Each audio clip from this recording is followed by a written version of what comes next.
Well, we engineered a fast, reliable Xfinity internet. Isn't that the best part about working here? No, it's the uniform. Fast break speeds and low lag for nonstop action. That's Wi-Fi built for streaming live sports.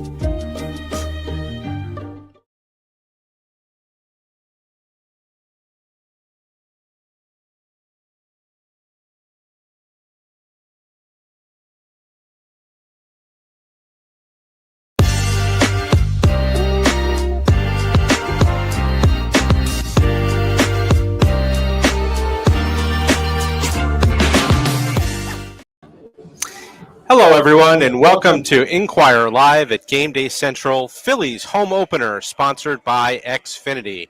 I'm Scott Lauber, Phillies writer and Major League Baseball reporter for the Philadelphia Inquirer.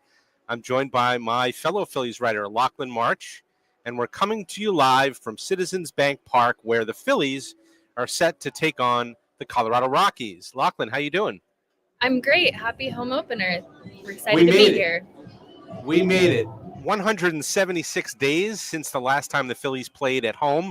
We've made it through 6 weeks of spring training in Florida. We've made it through a opening series in Washington. And I don't know about you, but I always look forward to the home opener. I always look forward to the first game at Citizens Bank Park. Contrary to the weather report, the sun is actually out. So I think we're supposed to have rain later, but it's looking good for 3:05.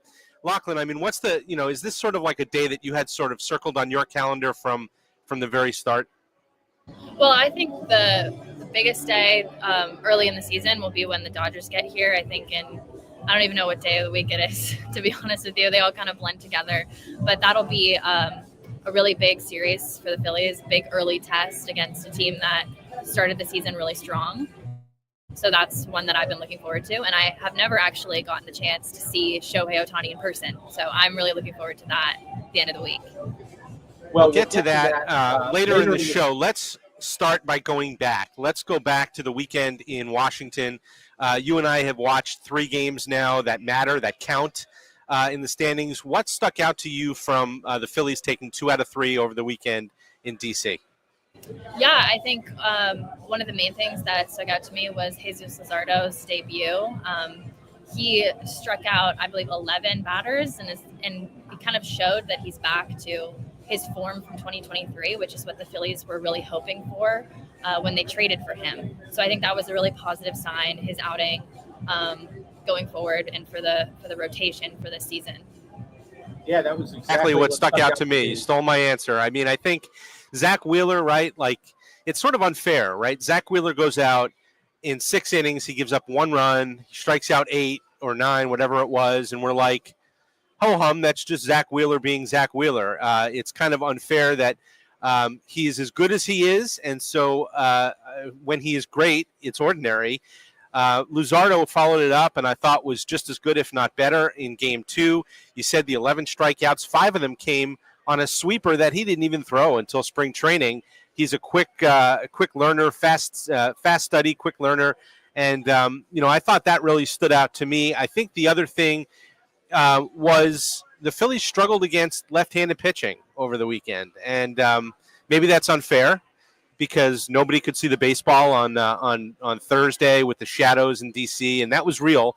That wasn't just hitters making excuses. That was real. You saw it on both sides, with hitters really struggling for the first 6 innings. And then, when the sun moved a little bit, the bats came alive in the 7th, 8th, and 9th. But the Phillies, nevertheless, really didn't do anything against Mackenzie Gore. They didn't really do much yesterday against Mitchell Parker. I've been saying that I'm concerned about them being susceptible to left-handed pitching. Are we overreacting to what we saw? Or, do you think it's like a legit concern going forward? I think it's still a little bit early to pass any judgment. Like you said, I think Gore was a combination of he was just really on his game that day, plus the shadows making it just incredibly hard to pick up the ball. So I think Rob Thompson said yesterday that he kind of doesn't count that. And I think yesterday the at-bats were better. They were better. They were hitting some balls pretty hard. They just weren't able to stretch anything into doubles or extra bases. They were just falling for singles. So yeah, I think it is a bit early to say Let's raise the alarm about left-handing pitching. I mean, we're only 3 games into the season. We'll see how they go going forward. But it definitely is something to keep an eye on with the lefty-heavy lineup that the Phillies have. Yeah, I always say that I love opening day and then the day after, which is overreaction day. And we get to do it twice because we got to do it last week in Washington on Thursday with the off day Friday. And everybody got to, talk about the 19 strikeouts in that game. And everybody got to talk about all the things that irritated them early in that game. And then the Phillies coming back and ending up winning that game and winning it fairly easily, really, with what they were able to do against the Nationals bullpen. And then we get to do it all again today because for sure that after whatever happens today against the Rockies, we're going to probably overreact to it tomorrow because there's no game and we get 24 hours to kind of digest it and really sort of chew on it. And today it's, in the home opener, it's going to be Christopher Sanchez going to the mound for the Phillies. And I think one of the cool things about that for me is, it's sort of a cap tip to Sanchez, who had a really great breakthrough year last year for the Phillies. There are other reasons why they set up the rotation this way. He does tend to pitch better at home than he does on the road, although they're hoping to maybe equalize those splits this year. But I do think it's also kind of a nice little nod to Sanchez to say, hey, you get the home opener as kind of a reward for last year. We saw him all throughout spring training. You and I have talked about it on Phillies Extra about how maybe there's another gear. There's more ceiling for him to still reach. As we get ready to watch him pitch for the first time this season for real today against the Rockies, what are you looking forward to seeing, or what are you going to be paying special attention to with Christopher Sanchez? I'm definitely going to be paying attention to whether he can sustain the velocity that he showed in spring training. He was really lighting up the radar gun all throughout spring, but obviously those are shorter outings. And we're trying to see, it'll be interesting to see if he can really sustain that through, 6 or 7 innings. So that's one thing that I'll be keeping an eye on, and how that'll play in the regular season. Yeah, I mean, what Sanchez did is not something that is common, especially in baseball in 2025. He actually dialed back velocity in order to kind of like harness his command. And you don't see that very much. You see nowadays pitchers are told, more velocity, more spin, command be damned sometimes. And for Sanchez, that was really the one thing that was holding him back. It was the command, and for him it was dialing back on the velocity, harnessing the command, and then he was able to add the velocity back in. So all of a sudden now you're seeing 97, 98, and he's spotting it where he wants to. Rob Thompson said this before the game today. He made this comparison, and it's one that I've been thinking about a lot in spring training. He's kind of Zach Wheeler from the left side. Wheeler early in his career was a big velocity guy, and he still is a big velocity guy, but it was about learning how to pitch. And I think in a lot of ways, Sanchez learned how to pitch over the last couple of years, which is a credit to him. It's a credit to Caleb Cotham and the Phillies pitching department who's been around him. But he's really kind of become a complete pitcher. And I think if he can do those two things, right, if he can become now a velocity guy in addition to a command guy, you're looking at a potential Cy Young candidate here. And one thing about Wheeler that has allowed him to stay so good is that he doesn't rest on his laurels and he continues to add new pitches to his mix. I think last year it was the splitter, and the year before that it was the sweeper. And Sanchez is trying to do the same thing. Like, he brought a new slider into camp. It now has more horizontal break, more like a sweeper. And he did that because he wants to have another weapon, because he knows the league knows him now. They know his best pitch is his changeup, and he just wants to have another option to continue to stay ahead of hitters. I don't know if you remember this, but you were there the day last year that Sanchez signed his extension, and he talked about Zach Wheeler, like, in that press conference a lot. Like, he talked about sort of the privilege of pitching in the same rotation as Zach Wheeler. And I remember him specifically singling out Wheeler. And I thought that's cool because, this is a young pitcher who sort of recognizes, for my money, the best pitcher in the game today is Zach Wheeler. And that Sanchez kind of recognized it. And you could tell was impressionable enough that he was able to cite him. And now you kind of, you see more of the whole picture, and it's like, well, yeah, I mean, that's the guy to emulate, especially if you can do that. You can emulate that guy, because he's like Aaron Nola, as good as he is, can't be Zach Wheeler. He just doesn't throw hard enough to be Zach Wheeler. Well, Sanchez does. I mean, Sanchez can do that and do that well. So I kind of wonder whether you remember that, and like, it was like, okay, well, this is clearly the guy he's trying to be, and he's a pretty good facsimile. At least he was last year. Remember that. I do remember the press conference that he gave. He was wearing the Alec Boehm "I Love This Place" shirt. Yeah, and I think the one thing about the rotation is that they really make each other better. They're competitive against each other. I remember last year, I think Ranger threw a complete game. So like Zach Wheeler wanted to do the same thing the next day, and I think Spencer Turnbull took a no-hitter into the seventh, so Wheeler took one into the eighth, and it's just they're competing against each other, all in good fun, but they really drive each other to make each other better, and I think that Sanchez has really benefited from that, because he's continued to step it up. So we're talking about Sanchez, and we're talking about opening day, the home opener today here at Citizens Bank Park. Let's sort of shift to what we saw from the bullpen over the weekend and what we want to, what we expect to see going forward. I thought there was some good, and I thought that there was some shakiness, right? Like, I thought Alvarado looked really good on opening day. I thought Matt Strahm looked really good on opening day, right after not pitching for 10 days and not throwing for 10 days and not getting into a Grapefruit League game before spring broke. He winds up pitching the scoreless 10th inning. Of course he does on opening day. I thought Jordan Romano, though, right, a little bit shaky. His first appearance for the Phillies was kind of a mixed bag, right? He thought he finished a lot better, but clearly that inning did not start well. He blows a lead. Again, like at the risk of overreacting to something that we saw, what did you see from Romano, and how much stock do you put in it from that first outing? I think the most important thing about his outing was that his velocity was a little down in the first two batters that he faced, and he let both of them on board. And then they ultimately they had a double steal, and they're both in scoring position, and then they ended up coming home. So that was really where everything went wrong, and he was able to kind of fight back after that. And if you notice, like, his velocity ticked back up towards the end. So I'm not sure if it was just jitters for his first time in new uniform, and like if he just needed to get that out before he could really settle in, or if there was something else going on, maybe the weather or anything like that was affecting him. But I think the important thing to focus on is how he ended the outing, which I think can be positive. Although one thing that I think Rob Thompson did point out is that the stealing on him, they need to kind of iron that out, and they've been trying to do that over the spring, but he needs to do a better job of holding runners on so that one mistake doesn't really compound into two or three, and then a runner that he lets get on first doesn't get to come around to score. So that's the main thing.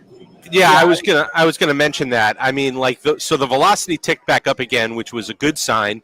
We'll obviously be watching his velocity the next time he comes out, because you're going to want to see that consistent velocity. But I was going to bring up the thing about holding runners, because we asked Rob Thompson about it the other day. He said it's something that they were working on. It's not unique to Jordan Romano. I mean, you see closers all across the league. A lot of closers have that issue of holding runners. Craig Kimbrell had that issue here. I know, bad name to bring up for Phillies fans, but Craig Kimbrell was a really good closer for a really long time, and even in his prime had trouble holding runners. So it's not like a unique to Romano problem. It is, however, something that does need to be cleaned up a little bit, if it can be, at this stage of his career, because when he puts runners on, you don't want it to become like a track meet out there. You do want him to be able to hold runners in check and not let a big inning develop and things like that, not let teams take an extra base.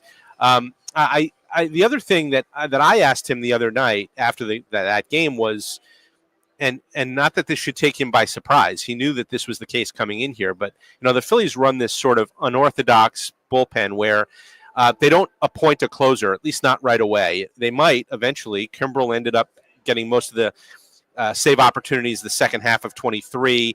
Carlos Estevez got a lot of them after he came over at the deadline last year. Maybe at some point this year, Rob Thompson settles on a ninth inning guy, but he doesn't really do that off the bat. And Romano's been a guy who's used to closing. And I was just kind of curious, and I've asked other new guys when they come over the same thing, like, how do you go from, let's say, knowing you have the eighth inning, or in Romano's case, for a lot of that time in Toronto, the ninth inning, to, you might be sitting out there in the seventh inning and the phone rings and it's for you. And he said, he knew that was going to be the case. His attitude is be ready from the seventh inning on. Most often when it's a pocket of right-handed hitters coming up, he knows it's going to be for him. If it's a pocket of lefties, it's probably going to be for Strom or Alvarado. So you kind of manage the game along with the manager. And I think he's going to be able to handle that. But again, for somebody who's used to kind of a more traditional reliever role, it's going to be interesting just to see how he kind of adjusts to that and adjusts to not necessarily knowing from one game to the next who it's going to be. The main thing is he knew that this was going to be the case. Like, this isn't a surprise with the Phillies. They've done this for the past couple of years. So he expected this before he signed. So hopefully that, having that knowledge ahead of time might help him make the adjustment. And then the other thing is that he obviously didn't start as Toronto's closer. He worked his way into that role. So he has experience being used early in the games from earlier in his career. So hopefully he'll be able to draw upon that experience going forward in the Phillies bullpen. Okay, we've spent a lot of time on the pitching, and I want to spend some time on the offense, but I also want to have a little bit of fun for the last 15 minutes of this. So we have not gone over these. We have not practiced these, but maybe we can sort of like throw out some kind of predictions or, let's call them predictions. And I'll start with this. Who's going to have the most games in the leadoff spot this year for the Phillies? I am going to go Trey Turner. I really do. I think that might be an unorthodox answer, especially since Trey, isn't in the lineup right now. But I think once he gets back, I think Thompson will give him some more opportunities. I noticed he obviously only played in one game, but I've noticed that he saw far more pitches than he used to last year, hitting in the leadoff spot. He averaged, I think, like 3.7 in 2024, and he was up to 5.3 or something. These are just ballpark numbers that off the top of my head, but it was around there. Was the difference, and obviously it's just one game, but also considering the fact that it was really hard to see the ball, for him to have that kind of, be able to get those at-bats in that game, I think that's kind of what Thompson hoped for when he was thinking about putting Turner in the leadoff spot. So that's a positive sign. He didn't get a hit, but his at-bats, like the quality, was better than it has been in the past. So we'll see how it goes. Hopefully he can come back from the back spasm. Sounds positive. Sounds like it's likely that he'll be back on Wednesday. But that's my answer. I'm going with Trey. I'm glad you said Trey, and I don't think that was an unorthodox answer at all. And I'm glad you said Trey because I'm going to go with Kyle Schwarber only because I know Rob Thompson. And Rob Thompson likes consistency. He likes things that have worked before. It's hard to get better than the Phillies have been over the last 3 years with Kyle Schwarber in the leadoff spot. And I think, I think they're going to look at Turner for all the reasons you said, right? Like, does it make him more selective? Does it make him a little more disciplined, a little less prone to maybe swinging at a pitch out of the zone? But at the end of the day, they win with Schwarber at the top of the order. And I know it's not conventional, right? It's not traditional, but neither is Shohei Ohtani at the top of the order in L.A. Neither is, the Yankees experimented with Aaron Judge for a little bit at the top of the order in New York and maybe go back to that again at some point down the road. So, hey, look, it's a new world, and I know people don't love it because they say, oh, Schwarber's slow, he clogs the bases when he gets on. But you know what? He gets on base, and that's sort of the name of the game at the top of the order. It also doesn't matter how it happens. If he pops a home run to lead off a game, well, I mean, that sort of gets the other team on its heels. The Cubs wanted to do this years and years ago with Kyle Schwarber. It didn't really take because, by his own admission, he wasn't great at it. He's gotten a lot better at it. I think they'll look at Turner. I think they'll settle on Schwarber, and that's ultimately how they go. And I'm glad you mentioned Turner's health situation, back spasms. It sounds like Wednesday, but it's worth watching because he said it kind of cropped up late in spring training, so it's been bothering him now for about a week or so, on and off. And I guess it got a little bit worse the other day after he took infield practice in Washington on Saturday. Didn't play Saturday, didn't play Sunday. Sounds like maybe he could have played today, but with the off day tomorrow, why not give him one more day? And really, it's 4 days instead of 3 for him to kind of rest and get better. They want to knock this out and be done with it. All right. Let's move to another prediction. When does Andrew Painter get called up? Well, Dave Dombrowski has said July-ish, so that can mean a lot of things. But I'm going to go right after the All-Star break. That's my, I don't know exactly what day that would be, but I think that's July-ish, so that fits in with what Dave said. I'm looking forward to that. And my bold prediction for that is that he's going to make a late push for Rookie of the Year. Oh, okay. I like that. I'm going to go with that West Coast trip just before the All-Star break because I don't think there's an off day in that trip. It might be a time of year where they're looking to get to a 6-man rotation, maybe give Ranger Suarez a little bit of extra time, or Jesus Luzardo might need a little extra time at that point, given that he's not been a 180, 200 inning guy yet in his career. Feels like a decent time to go to a 6th man. Feels like a time of year where Painter's going to be full throttle and ready to go. So I'm going to go there, and I am going to say that I don't know if he'll be in the Rookie of the Year mix, but, we're going to hear a lot of that old cliche, right? Like, it's like making a trade. It's like getting the guy at the trade deadline. Well, he's going to kind of be an X factor down the stretch and do some different things. I think he can help them in different ways.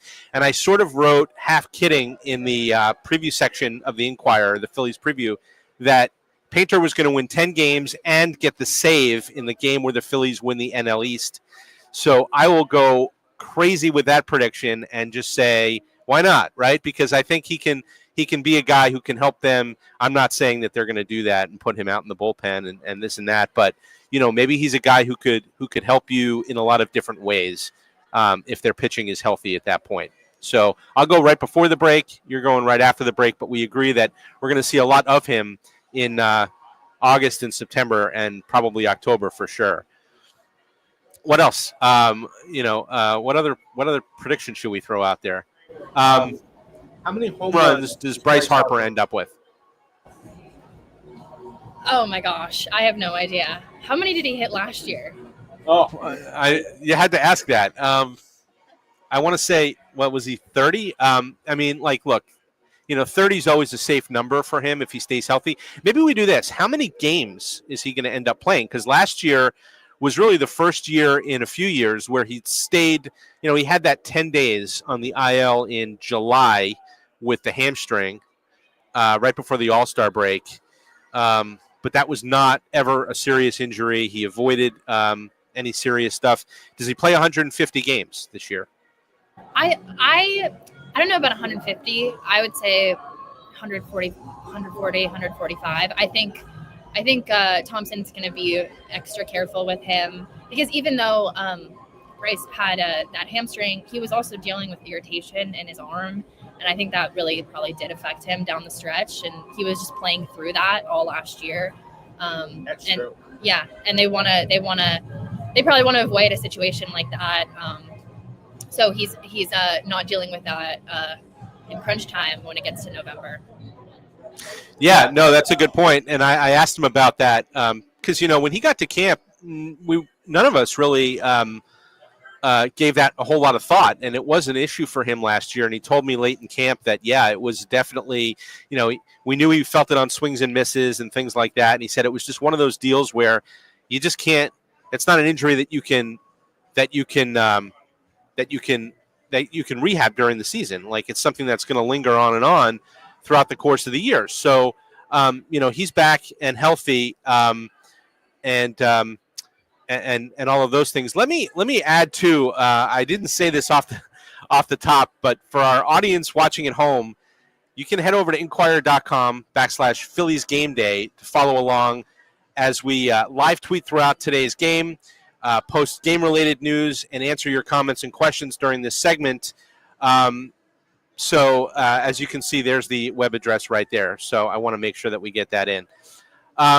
Let's go back to some other predictions. So one of the topics heading into camp, right, was JT Realmuto. How many games is he going to play behind the plate? And I thought it was interesting yesterday, right? Rob Thompson talking about, I'd like to trim back his workload a little bit. But he also had JT penciled in to start all 3 games in Washington over the weekend. Didn't happen because he fouled that ball off his foot. So on the one hand, yeah, we'd like to reduce the workload. At the same time, like a Sunday day game in Washington right at the start of the season, he was going to play that game. So is he a 130 start guy anymore? Is he closer to 100? Is there sort of a middle there? I mean, how do you expect that to kind of break down? I'm honestly going to go with closer to 100 because while you're right that Rob was expecting to play him for all 3 games, and I'm not 100% sure on why, the reasoning behind that. He also said that in years past, he's tried to pair Stubbs with certain members of the rotation to gain some comfort there as the backup catcher. Now we have Marchand as the backup catcher. He's not being so rigid. So he's pretty happy to have Marchand come in and catch for anybody in the starting rotation. So that gives him a lot more flexibility with days off for Realmuto. And I think that signals to me that Realmuto is going to have a lot of days off this year.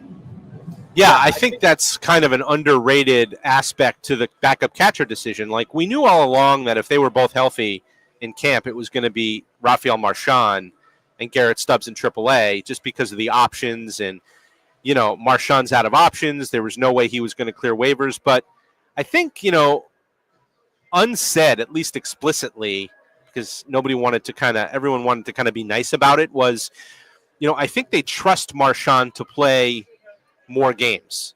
And if they're going to do that, if they're going to really kind of roll back JT's workload a little bit from 130 to even if it's 115, well, that's more games for the backup catcher. And I think that there was a time when Marchand was really the catcher of the future here, without a doubt. I mean, they felt good about what he does behind the plate. They thought that he was going to hit. He's a switch hitter.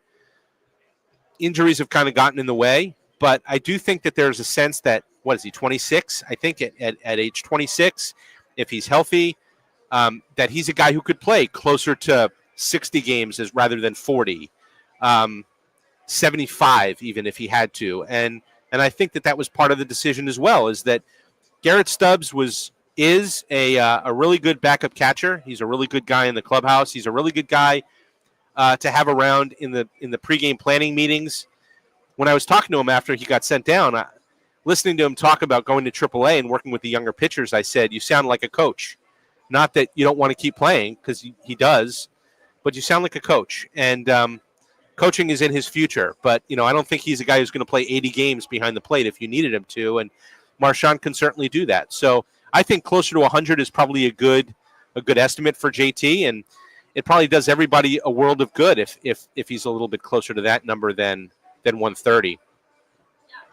I talked to Marchand right after he got the news that he'd made the team, and he's aware of the situation. He knows that the Phillies are really trying to get JT off his feet a lot more this year, and he's ready for that opportunity.